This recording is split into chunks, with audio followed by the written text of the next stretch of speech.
할렐루야. 여러분 사랑합니다. 사랑합니다.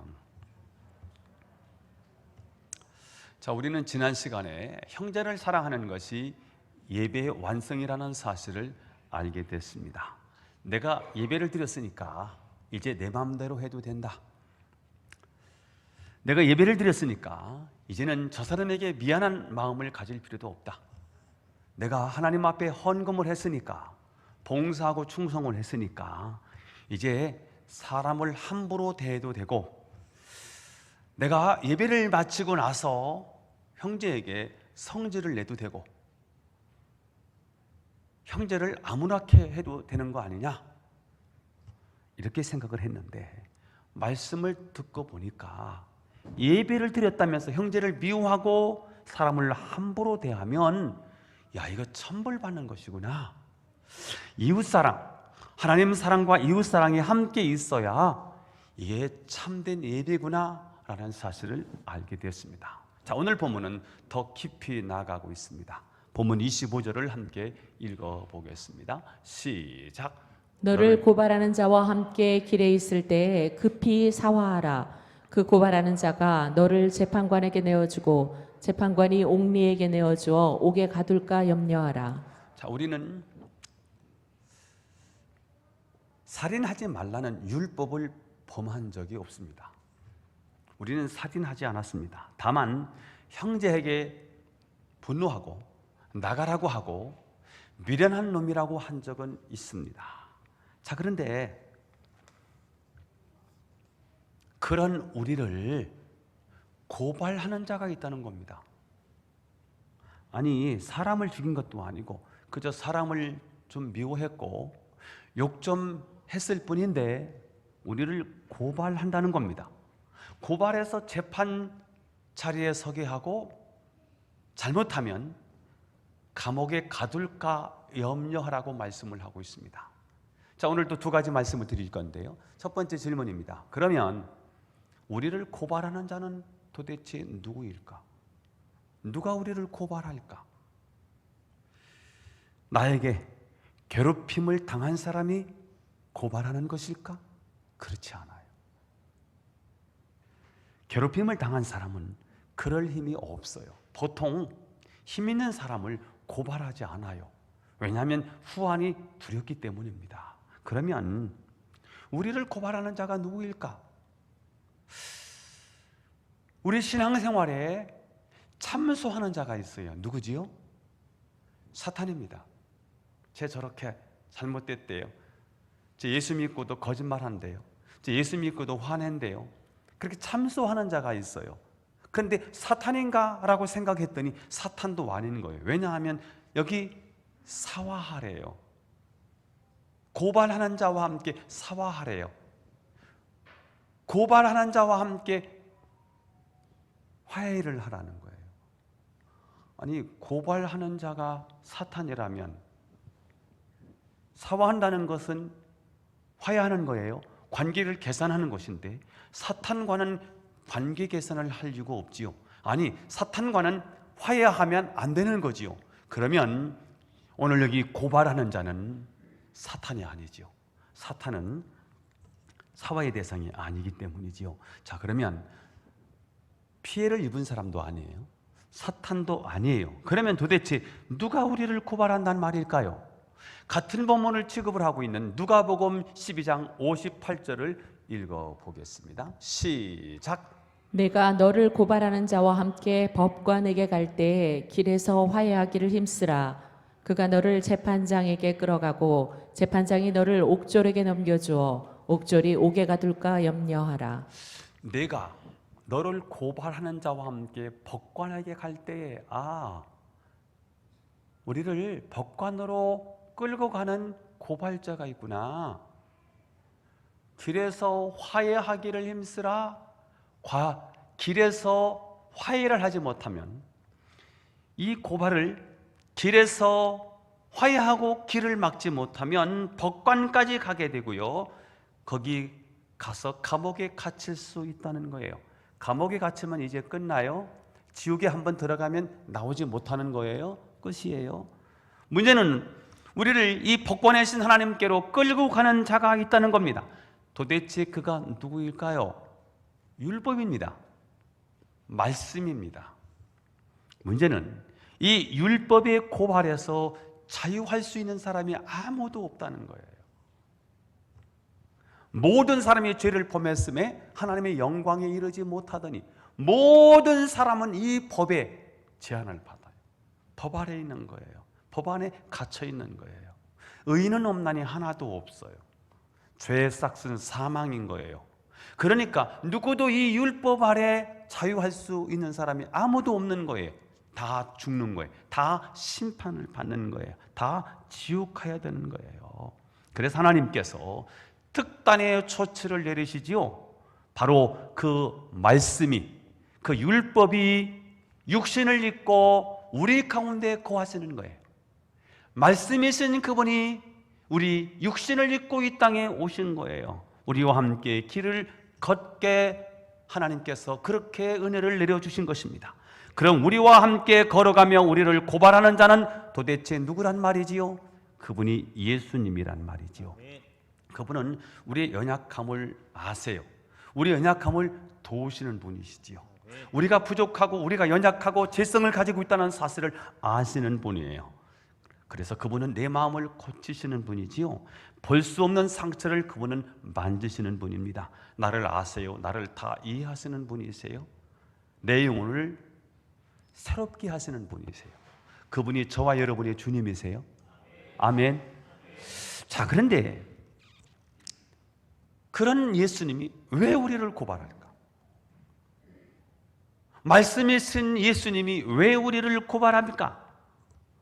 그것은 말씀을 듣고도 말씀을 버렸기 때문입니다. 우리가 형제를 사랑해야 되는 이유가 무엇일까요? 오늘 본문에 의하면 예수님이 나를 고발하시기 때문이라는 거예요. 그러나 반대로 우리가 하나님의 말씀을 듣고 말씀대로 살면, 말씀대로 형제를 사랑하면 어떻게 될까요? 예수님이 우리를 이끌고 하나님 앞으로 끌고 가서 우리를 고발하는 것이 아니라 우리를 칭찬하시겠지요. 우리를 칭찬하시면서 우리가 형제를 얼마나 사랑했는지 최고의 법관이신 하나님 앞에 가서 우리를 증언하시겠지요. 우리를 변호하시겠지요. 그분이 저와 여러분이 주님이시라는 거예요. 자, 그러므로 우리가 급히 해야 할 일이 무엇이냐? 25절 하반절에 이렇게 되어 있지요. 없나요? 너를 고발하는 자와 함께 길을 갈 때에 급히 사화하라. 너를 고발하는 자와 함께 길을 갈 때에 급히 사화하라. 여기 사화라는 말은 한문으로 이렇게 표기가 되어 있더라고요. 사자는 감사할 때 사자고요. 화는 화해할 때 화자더라고요. 헬라어를 찾아보니까 윤회우예요. 친절한 마음을 품다, 화해한다, 이런 뜻을 가지고 있더라고요. 너를 고발하는 자와 함께 길을 갈 때 서로 잘 지내라, 이런 말인데 언제 사화하라고 말씀하고 있느냐? 너를 고발하는 자와 함께 길을 갈 때, 즉 예수님이 우리를 만나 주셨을 때, 우리가 육신을 가지고 이 땅에 살면서 믿음으로 살아갈 때, 예수를 믿을 때. 그런데 더 중요한 말씀이 나와 있어요. 누구와 함께 사화하라는 거지요? 고발하는 자와 함께 사화하라, 이렇게 되어 있더라고요. 너를 고발하는 자와 함께 길을 갈 때 급히 사화하라. 고발하는 자가 누구라고 지금 밝혔지요? 율법인데, 율법이 우리를 고발하는데 그 율법으로 우리는 다 죽으니까, 소망이 없으니까 율법이신 그분이 말씀을 읽고 이 땅에 오셨네요. 그분이 우리를 고발한대요. 그러니까 그분과 함께 뭐 해야 되는 거예요? 사화해야 되는 거예요. 그분과 함께 사과해야 되는 거예요. 그분과 함께 화해해야 되는 거예요. 그분과 함께 화목해야 되는 거예요. 그래서 두 번째 질문으로 이어갑니다. 왜 성경은 예수님과 함께 사화하라고 말할까? 왜? 용서를 비는 일인데, 서로 화해하고 하나님 나라를 이 땅에 이루어 가야 되는데 왜 예수님과 함께 사화해야 되는가? 세 가지 이유를 생각해 보았습니다. 첫 번째입니다. 자, 우리는 절대로 피해자에게 먼저 손을 내밀지 않기 때문입니다. 이게 바로 우리의 모습이에요. 만약 피해를 준 사람과 빨리 화해하라고 했다면 이거 굉장히 어려운 일이었을 것입니다. 왜냐하면 그는 내가 늘 무시했던 사람이거든요. 나는 힘이 있고 저 사람이 힘이 없는 사람이고요. 내가 항상 주는 사람이고 저 사람은 받아먹는 사람이었거든요. 여러분, 직장 상사가 갑질하는 이유가 뭘까요? 목구멍이 포도청이고 저 사람은 절대로 이 회사에 나갈 수 없다, 사직서를 쓸 이유가 없다라고 생각하기 때문에 갑질을 하는 거 아니겠습니까? 부모가 자녀를 막대하는 이유가 뭐예요? 쟤는 나한테 대들 수 없다는 사실을 알기 때문에 막대하는 거 아닙니까? 자, 그 사람에게 먼저 손을 내밀라? 아니, 내가 힘이 있는데, 내가 가진 사람인데, 내가 권력이 있는데, 저 사람은 나한테 항상 급신거리는 사람인데 그 사람한테 내가 먼저 화해하자고 손을 내밀 이유가 뭐가 있나? 그럴 필요가 없지요.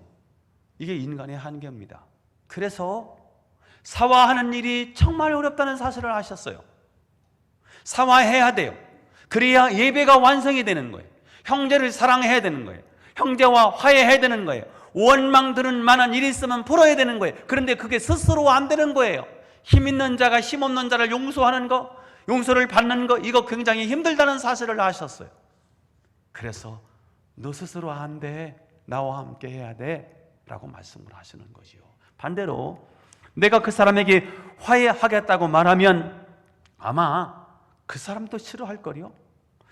지속적으로 오랫동안 괴롭힘을 당했는데 어느 날 괴롭힌 내가 교회에 와서 은혜를 받은 거예요.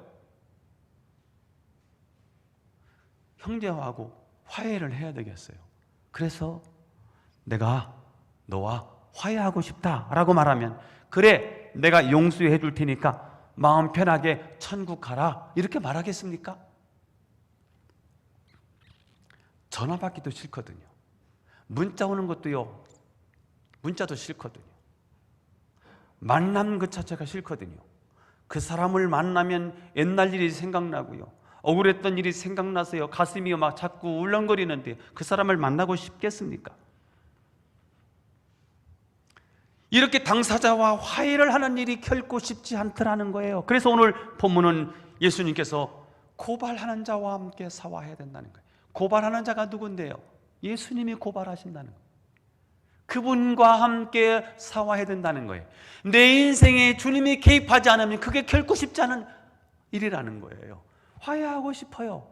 말씀 들어보니까 오늘 화해해야 되겠어요. 근데 이 화해가 결코 쉽지 않다는 사실을 우리 주님이 아셨어요. 그래서 고발하는 자와 함께 급히 사화해야 된다. 교회 공동체에서 함께 예배를 드리면서 정말 사화해야 할 일들이 많아요. 저 인간은 내가 꼴도 보기 싫어, 이런 마음이 혹시 있습니까? 에베소 2장으로 넘어가 보겠습니다. 에베소 2장은요 교회론입니다. 에베소 2장 11절을 읽겠습니다. 시작.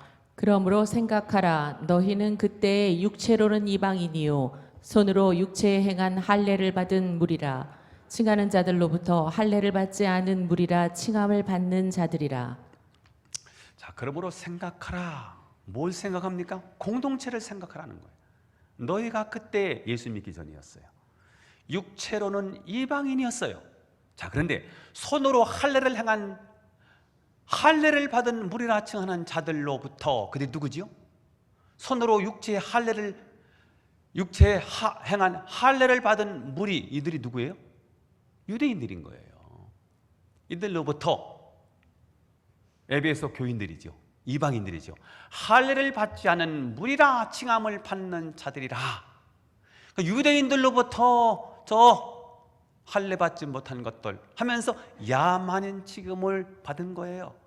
유대인들로부터 완전히 무시를 당한 거예요. 저것들 배움도 없는 것들, 가난한 것들, 야만인들, 이방인들 이렇게 취급을 한 거예요. 12절 읽어봐요. 12절 시작. 그때 너희는 그리스도밖에 없었고 이스라엘 나라밖에 사람이라 약속의 언약들에 대하여는 외인이요 세상에서 소망이 없고 하나님도 없는 자이더니. 그때 예수 믿기 전에 너희는 이방인이에요. 에베소 교인들이에요. 그리스도 밖에 있었어요. 이스라엘 나라 밖에 있었어요. 언약을 몰라요. 말씀을 몰라요. 약속의 언약에 대해서는 외인이에요. 밖에 있었던 거예요. 성경을 몰라요. 세상에서 그래서 소망이 없었어요. 귀신 섬기고 사는데 무슨 소망이 있습니까? 하루 벌어서 하루 먹고 살면서요 그냥 삶을 지탱하는 것이 삶인데 무슨 소망이 있었겠어요? 더구나 이 사람들은 하나님이 없는 사람들이었어요. 언약 밖에 있는 사람들이었어요. 누가 알려줘야 됩니까? 유대인들이 알려줘야 되는 거예요. 그런데 알려주지 않았어요. 유대인들은 이방인의 마음을 헤아리지 않았어요. 마음 아파하지 않았어요.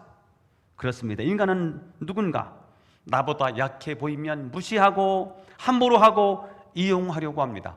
절대로 미안하다고 말하거나 진심으로 사과하거나 그 사람의 마음을 헤아리지 않습니다. 그래서 예수님은 내가 그 사람을 대신해서 고발할 거야. 너 빨리 나와 화해하자라고 말씀하시는 거예요. 잘 안 되지? 나와 함께 빨리 화해하자. 내가 고발해. 화해. 나와 함께 하자. 반드시 해야 되거든요. 잘 안 돼. 내가 도와줄게. 나와 함께 사과하자. 이렇게 말씀하시는 겁니다. 두 번째입니다. 화해와 화평을 이루기 위해서는 누군가의 온전한 자기 희생이 필요하기 때문입니다. 자, 사과해야 합니다. 사과해야 될 것 사과하고 화해해야 합니다. 원망 들을 만한 일이 있거든 내려놓고 일단 화목해야 합니다. 그래야 예배가 완성이 돼요. 근데 이게 쉬워요, 어려워요? 어렵다니까요. 근데 이 화해와 화평을 이루기 위해서는 누군가의 온전한 자기 희생이 반드시 필요한 거예요. 누군가는 자기 희생이 되어야만 사화가 이루어진다는 거예요. 쉽지 않죠. 만약 화해가 이루어지려고 하면 누군가가 뼈를 깎는 희생을 해야 합니다. 내가 누군가에게 용서를 받으려면 내가 완전히 낮아져서 뼈를 깎는 아픔을 가지고 내가 잘못했다고 해야 합니다. 그런데 이게 잘 안 됩니다. 왜 안 될까요? 내가 높은데요? 내가 힘이 있는데요? 내가 잘못했다고 말하면 자존심이 상하는데요? 그래서 대부분이 화해하는 게 어려워요. 언제 한번 화해하고 무릎을 꿇느냐면 내 자식이 사고를 쳤을 때 내가 가서 저 상대방에게 무릎을 꿇지 않으면 이 문제가 해결이 안 돼. 그런 때는 가서 잘못했다고 무릎을 꿇는 경우는 그런 경우만 있지. 우리 인간은 나보다 약한 사람에게 절대로 무릎을 꿇는 일이 없어요. 예수님 이 사실을 아셨어요. 안 되지. 그래서 무엇을 보여주시냐면 당신의 삶을 보여주세요. 에베소 2장 13절을 읽어보겠습니다. 시작. 이제는 전에 멀리 있던 너희가 그리스도 예수 안에서 그리스도의 피로 가까워졌느니라. 자, 이전에는 예수 믿기 전이에요. 멀리 있던 너희 이방인들이 그리스도 안에서 누구와? 그리스도 안에서 누구와? 유대인과 그리스도의 피로 가까워졌다는 거예요. 뭐로 가까워졌다고요? 그리스도의 피로 가까워졌다는 거예요. 여러분, 그리스도의 피가 뭐예요? 헌신입니다. 희생입니다. 그리스도의 피가 뭐예요? 죽음입니다. 하나님과 우리 사이에 화목한 관계를 이루기 위해서는 누군가의 죄 없는 제물이 필요한 거예요. 그분이 예수 그리스도예요. 누군가는 피 흘림이 없은즉 사함이 없기 때문에 누군가는 피를 흘려야만 하나님과의 관계가 화목해지는 거예요. 예수님이 피로 이루어놓으셨다는 거예요. 이방인들, 너희와 유대인들은 가까워질 수가 없었어. 중간에 거대한 벽이 있어서 왔다 갔다 왕래가 불가능해요. 벽이 있었어요. 서로 상처가 있는 거예요. 마음의 벽이 있는 거예요. 못 넘어서. 그런데 유대인 그리스도인과 이방인 그리스도인이 한 교회에서 신앙생활을 해야 돼. 어떻게 하면 그게 이루어질 수 있을까? 너희들은 어려워. 내가 도와줘야 될걸? 어떻게 해요? 주님의 사신 삶을 보라 이거예요. 가까워질 수 있는 길이 뭐예요? 누군가가 죽은 거예요. 누군가가 엄청난 희생의 대가를 치른 거예요. 그분이 누구이십니까? 예수 그리스도신 거예요. 서로 상처를 주고 서로 아픔을 주었던 인간이 화해할 수 있는 길이 열렸다는 거예요. 어떻게 말입니까? 예수의 피로. 나의 죄를 씻기는 예수의 피밖에 없네. 사죄하는 증거도 예수의 피밖에 없네. 예수의 피가 이런 거더라고요. 그래서 우리 힘으로는 정말 사과하는 게 어려워요. 누군가를 용서하는 것이 굉장히 어려워요. 주님이 아셨어요. 너희들끼리 어려워. 그런데 그거 반드시 해야 된다. 그래야 예배가 완성된단다. 너희 힘으로 어렵지. 내가 개입해야 될걸? 너희 스스로는 손을 먼저 내밀 수 없지. 그게 너희들의 인간의 본성이야. 죄성이야. 그럼 어떻게 하면 화해가 이루어지고 평화가 이루어지느냐? 누군가가 죽어야 돼. 희생해야 돼. 그것을 예수님이 삶으로 보여주신 거예요. 당신의 피로. 14절도 읽어요. 그래서 뭐가 이루어지느냐? 평화가 이루어지는 거예요. 시작. 그는 우리의 화평이신지라 둘로 하나를 만드사 원수된 것 곧 중간에 막힌 담을 자기 육체로 하시고. 자, 그는 우리의 화평이신지라. 우리가 만든 화평이 아닙니다. 내가 잘하면 잘 지낼 수 있겠지? 안 됩니다. 왜요? 나는 나 중심이기 때문에 남을 배려하지 못합니다. 남과 잘 지낼 수 있다? 어림도 없는 얘기입니다. 그리스도가 우리의 평화가 되지 않으면 불가능한 일입니다. 자, 그가 무엇을 하셨느냐? 둘로 하나를 만드사 원수된 것 곧 중간에 막힌 담을 자기 육체로 허시고. 자기 육체를 무너뜨려서 하신 일이 뭐냐? 중간에 막힌 담을 허물어 버리셨다는 거예요. 이것이 바로 서로 괴롭히고 서로 미워하며 살아가는 인간이 서로를 사랑하며 존중하며 살 수 있는 유일한 방법이라는 거예요. 아무리 좋은 목사도, 아무리 좋은 장로, 아무리 좋은 권사, 아무리 좋은 성도들이 만나도 처음은 좋은데요, 나중 끝까지 좋을 수 있을까? 자신할 수 있을까요? 근데 끝까지 행복할 수 있는 길이 뭘까요? 끝까지 화목할 수 있는 길이 뭘까요? 그가 우리의 화평이시기 때문에 그래요. 우리의 힘이 아닌 거예요. 자기 육체로 막힌 담을 헐어버리신 예수님 때문에 못난 목사를 이해해 주는 거지요. 그래서 제가 항상 여러분들한테 부탁을 드렸잖아요. 잘하려고 하는데 가끔 못할 수 있는데 그때는 좀 봐달라고. 그리스도의 사랑으로 봐달라고요. 목사도 마찬가지예요. 어려움이 있고 문제가 있고 부족한 성도들이 있지만 서로 받아주면서 서로 하나가 될 수 있는 거죠. 자신의 허물을 버리시는 자신을 허물어 버리시는 예수님이 희생 없이는 절대로 화평이 어렵구나. 주는 평화 막힌 담을 모두 하셨네. 주는 평화 우리의 평화. 우리의 평화는요 주님이 주시는 평화더라고요. 주님 때문에 얻는 평화더라고요. 그래서 교회가 은혜로우면 화목해지는 거예요. 아멘. 교회가 은혜 받고 하나님의 사람이 되면 교회는 싸울 일이 없는 거예요. 아멘. 예수님이 엄청난 희생을 치렀다는 사실을 알면 교회는 화목하게 되는 거지요. 15절 말씀을 읽어요. 시작. 법조문으로 된 계명의 율법을 폐하셨으니 이는 이 둘로 자기 안에서 한 세 사람을 지어 화평하게 하시고. 자, 왜 율법을 폐합니까? 율법으로 안 되니까요. 율법으로 보면 다 낙제입니다. 율법으로는요, 다 거기에 걸려서 다 죽습니다. 이는 이 둘로 자기 안에서 한 사람을 지어 화평하게 하시고, 이제는 이방인도 없고 유대인도 없어요. 자기 안에서 한 사람을 지어 화평하게 하시고, 여기 한 세 사람이 누구일까요? 교회입니다. 에베소 교회입니다. 이전까지는 유대인은 유대인대로 잘났어요. 똑똑한 체 하고요. 말이 많았어요. 그리고 사람들 많이 안다고 사람들을 무시했어요. 그랬더니 이방인은 이방인대로 더럽고 치사하다고.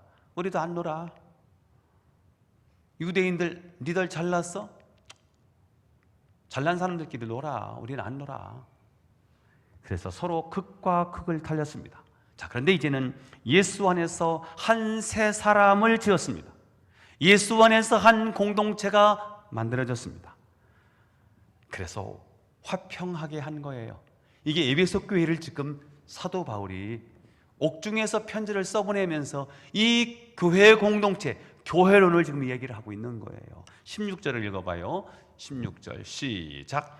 또 십자가로 이 둘을 한 몸으로 하나님과 화목하게 하려 하심이라. 원수된 것을 십자가로 소멸하시고. 자, 우리만 화목한 게 아니고요. 또 십자가로 이 둘을 한 몸으로 하나님과 화목하게 하셨어요. 하나님과 화목하게 하셨어요. 뭐로? 십자가로요. 이그러진 이웃과의 관계, 파괴된 하나님과의 관계 모두 십자가로 한 몸을 이루게 하셨다는 거예요. 원수된 것을 십자가로 소멸해 버리셨다는 거예요. 자, 십자가는 두 개의 나무로 이루어졌지요. 십자가지요. 하나님과의 우리의 관계를 뭐라고 그랬지요? 이것을 영성이라고 그랬어요.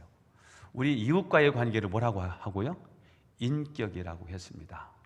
이게 두 개가 합쳐져야 십자가가 만들어지지요. 따로따로 있으면 그냥 나무떼기에 지나지 않는 거지요. 항상 신앙은 영성과 인격이 같이 가야 아름다움이 있는 것입니다. 17절을 읽어보겠습니다. 시작. 또 오셔서 먼데 있는 너희에게 평안을 전하시고 가까운 데 있는 자들에게 평안을 전하셨으니. 자, 여기 제가 답을 주었어요. 먼데 있는 너희 이방인이지요. 평안을 전했대요. 가까운 데 있는 자들에게, 유대인들이죠. 너희들에게도 평안을 주셨다는 거예요. 유대인만도 아니고 이방인만도 아니고, 유대인들 니들 뭐가 그리 잘났어? 이방인들 니들은 무엇을 해도 괜찮아? 이게 아니라는 거예요. 다 똑같이 평안을 전하셨지요. 18절 시작. 이는 그로 말미암아 우리 둘이 한 성령 안에서 아버지께 나아감을 얻게 하려 하심이라. 자, 이는 그로 말미암아 예수 그리스도지요. 십자가지요. 우리 둘이, 이방인과 유대인이, 예수를 믿기 전에는 이들은 하나가 될 수 없는 사람들이었지요. 근데 한 성령 안에서 누구에게로 나가요? 아버지께로 나아감을 얻게 되었다는 거예요. 아버지께로 나아감을 얻었다는 말은, 이거는 구원받은 하나님의 자녀가 되었다는 말이고, 또 우리끼리는 누가 됐다는 말이죠? 형제가 됐다는 말이죠. 자, 우리를 고발하시는 예수님이 온전한 희생과 헌신으로 이렇게 되었다는 거예요. 예배드리러 왔다가 원망 들을 만한 일이 있거든. 원망 들을 만한 일이 생각나거든. 내려놓고 먼저 가서 화해하고 와야 될 걸. 그래야 참된 예배가 돼. 이것을 말씀하시는 거예요. 그런데 화해하는 일이 쉽지 않다는 사실을 예수님이 아셨어요. 그래서 예수님은 고발하는 자와 함께, 고발하는 자는 누군데요? 예수님이라고요. 고발하는 자와 함께 사화하라. 먼저 손 내미는 것이 어렵다는 사실을 아셨어요. 정말 사화하려고 하면 누군가가 엄청난 희생의 대가를 치러야 된다는 사실을 주님이 아신 거예요. 주님이 다 보여주셨어요. 그래서 우리를 고발하시는 예수님이 온전한 헌신과 희생으로 너희들은 한 세 사람의 공동체, 한 교회를 이룰 수 있다라고 말씀하신 거예요. 자, 더 중요한 얘기 하나 더 합니다. 자, 형제 사랑은 단순한 인간 관계가 아니라 하나님 나라를 이루는 일이기 때문입니다. 한번 한 목소리로 한번 같이 읽어볼까요? 시작. 형제 사랑은 단순한 인간 관계가 아니라 하나님 나라를 이루는 일이기 때문입니다. 자, 우리의 목적은 형제와 잘 지내는 게 목적이 아니에요. 우리의 목적은 인간관계를 잘하고 세상에서 평안하게 사는 것이 아닙니다. 우리가 예수를 믿고 신앙생활하는 이유가 뭐냐 하면 하나님 나라를 이루는 것입니다. 그것을 위해서 필요한 것이 뭐라는 거예요? 형제 사랑이라는 거예요. 자, 형제 사랑은 인간관계가 아니네요. 형제의 사랑은 처세술이 아니네요. 형제 관계는 하나님 나라를 이루기 위해서 꼭 필요한 것이구나. 이렇게 정리하시면 좋을 것 같아요. 자, 이 장면을 로마서 12장 1절 2절이 우리에게 답을 주고 있습니다. 1절 먼저 읽어요. 시작. 그러므로 형제들아 내가 하나님의 모든 자비하심으로 너희를 권하노니 너희 몸을 하나님이 기뻐하시는 거룩한 산 제물로 드리라. 이는 너희가 드릴 영적 예배니라. 여러분, 영적 예배, 뭐가 영적 예배지요? 하나님이 너희 몸을 하나님이 기뻐하시는 거룩한 산 제물로 드리는 거예요. 이게 하나님이 기뻐하시는 영적 예배라는 거예요. 영성이지요. 하나님과의 관계지요. 예배를 잘 드려야 되겠지요. 하나님 사랑해야 되겠지요. 하나님 사랑하는 마음으로 예배를 드려야 되겠지요. 자, 2절은 삶의 예배입니다. 인격, 수평적인 예배를 이야기하고 있습니다. 2절을 읽어보겠습니다. 1절에 대한 해석이 2절이죠. 읽어보겠습니다. 시작. 너희는 이 세대를 본받지 말고 오직 마음을 새롭게 함으로 변화를 받아 하나님의 선하시고 기뻐하시고 온전하신 뜻이 무엇인지 분별하도록 하라. 자, 너희는 이 세대를 본받지 말고, 이 세대가 어떤 세대입니까? 이 세대는 자기중심적인 세대이지요. 지극히 이기적인 시대이지요. 자기를 위해서 남을 욕하고 남을 헐뜯고 남을 깔아뭉개면서 자기가 높아지는 시대예요. 저는 요즘 국회를 보면 언제부터 그랬는지 해간 한 번도 어떤 사건에 대해서 서로가 잘한 것을 잘했다고 말하는 적이 없더라고요. 그게 누군데요? 우리가 대표로 뽑아주신 국회의원들이거든요. 국회의원들은 우리를 대표하는 사람들이지요. 국회의원들의 모습을 보면서 우리는 뭘 보는 거지요? 우리의 모습을 보는 거지요. 이 세대가 어떤 세대인가 봤더니 국회의원들이 하고 있는 모습이 우리가 하고 있는 모습이에요. 이 시대가 어떤 세대인가? 국회의원들이 하고 있는 모습이 이 세대예요. 욕할 일이 아니에요. 그들이 곧 우리들의 모습인 거죠. 그래서 성경은 뭐라고 말하죠? 너희는 이 세대를 본받지 말고 오직 마음을 새롭게 함으로 변화를 받아 남을 존중하고 사랑하고 높여주고 마음을 새롭게 함으로 변화를 받아야 돼요. 우리가 예배를 통해서 하나님의 임재를 통해서 하나님의 통치하심을 통해서 우리의 마음의 변화가 일어나야 돼요. 마음을 새롭게 함으로 변화를 받아야 돼요. 그리고 이 땅에서 우리가 어떻게 살아야 되느냐? 하나님의 선하시고 기뻐하시고 온전한 뜻이 무엇인지를 분별하면서 살아야 된다는 거예요. 이게 수평적인 관계예요. 하나님 사랑과 형제 사랑을 하나로 묶어주는 말씀이지요. 10절 말씀, 로마서 12장 10절 말씀, 10절 시작. 형제를 사랑하여 서로 우애하고 존경하기를 서로 먼저 하며. 이것은 무슨 관계지요? 이웃간의 관계, 수평적인 관계를 말하고 있죠. 자, 11절을 읽어봐요. 11절 시작. 부지런하여 게으르지 말고 열심을 품고 주를 섬기라. 이것은 영성이지요.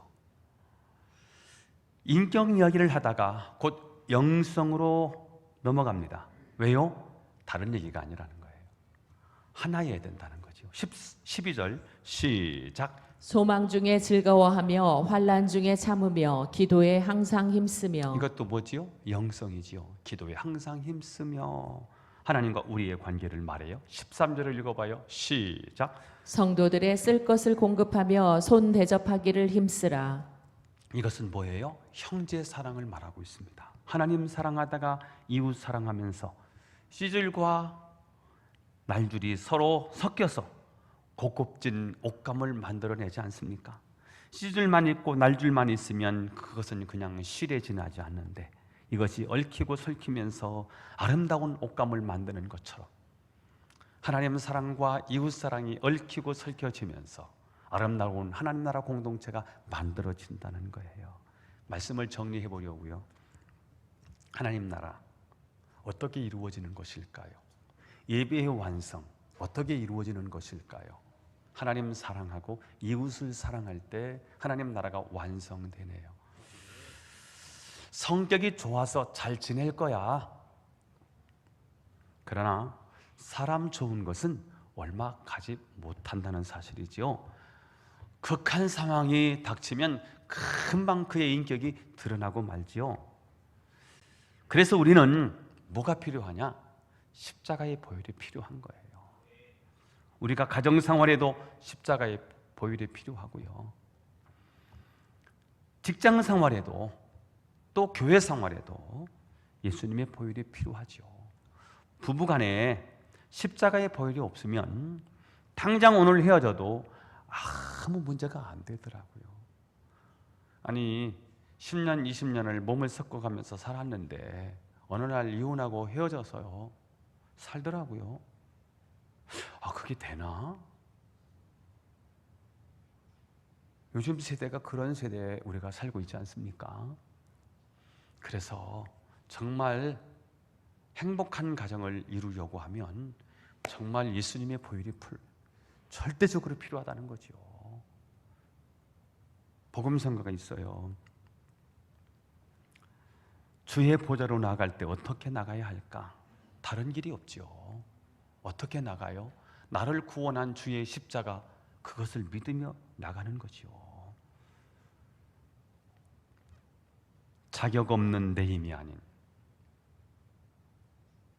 우리 자격이 없습니다. 남편으로서의 자격도 없고요. 아내로서의 자격도 없고요. 아빠로서의 자격도 없고요. 목사로서의 자격도 없고요.